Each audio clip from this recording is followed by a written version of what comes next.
Hello दोस्तों, तो अब हम बात कर लेते हैं पाल प्रतिहार और राष्ट्रकूट के बारे में। तो राष्ट्रकूट वंश, पाल प्रतिहार और राष्ट्रकूट वंश जो थे उनके इतिहास के बारे में, वो कहाँ से थे इसके बारे में भी हम जानेंगे।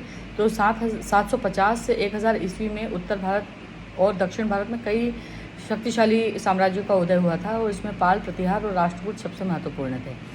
राष्ट्रकूट साम्राज्य सबसे लंबे समय तक चलने वाला साम्राज्य था और अपने समय में सर्वाधिक शक्तिशाली भी था। जो पाल वंश था, राजवंश था, उसकी स्थापना 750 ईस्वी में गोपाल द्वारा रखी गई थी और इसके जो पहले इसके मुखिया थे और बाद में बंगाल का राजा बनाए गए थे। वास्तव में बंगाल का पहला बौद्ध राजा जो था वो यही थे।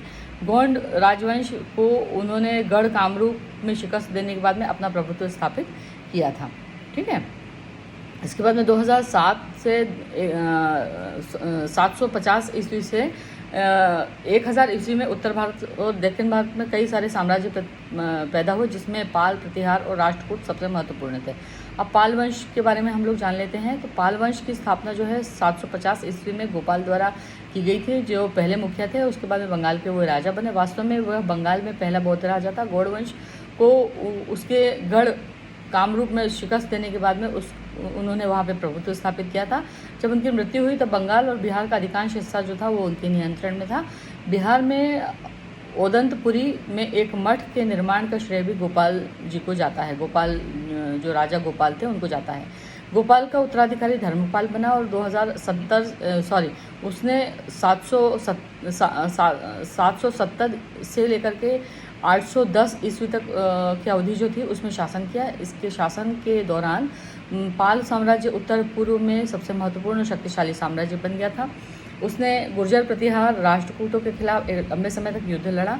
गुर्जर प्रतिहार राजा जो नागभट्ट द्वितीय के नाम के खिलाफ भी अपनी शर्मनाक हार के बावजूद पाल साम्राज्य प्रतिष्ठा बचाने में कामयाब हुआ और उन्होंने साम्राज्य को पूरे बंगाल और बिहार में विस्तारित किया।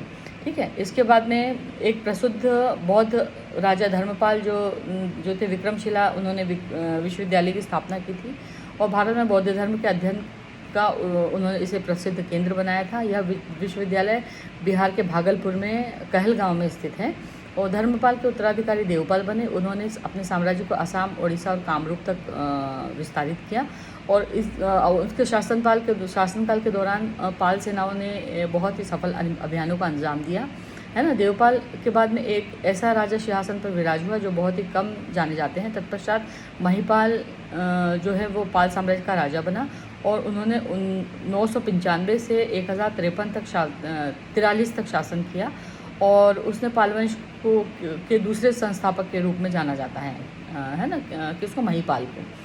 उसने पाल साम्राज्य के खोए हुए सभी प्रदेशों को पुनः हासिल किया और लेकिन महिपाल के जो उत्तराधिकारी थे वो कमज़ोर थे और साम्राज्य पर अपनी पकड़ बरकरार नहीं रख पाए। अब इसके बाद में अगले चैप्टर में, मतलब अगले वीडियो में हम लोग प्रतिहार वंश के बारे में जानेंगे।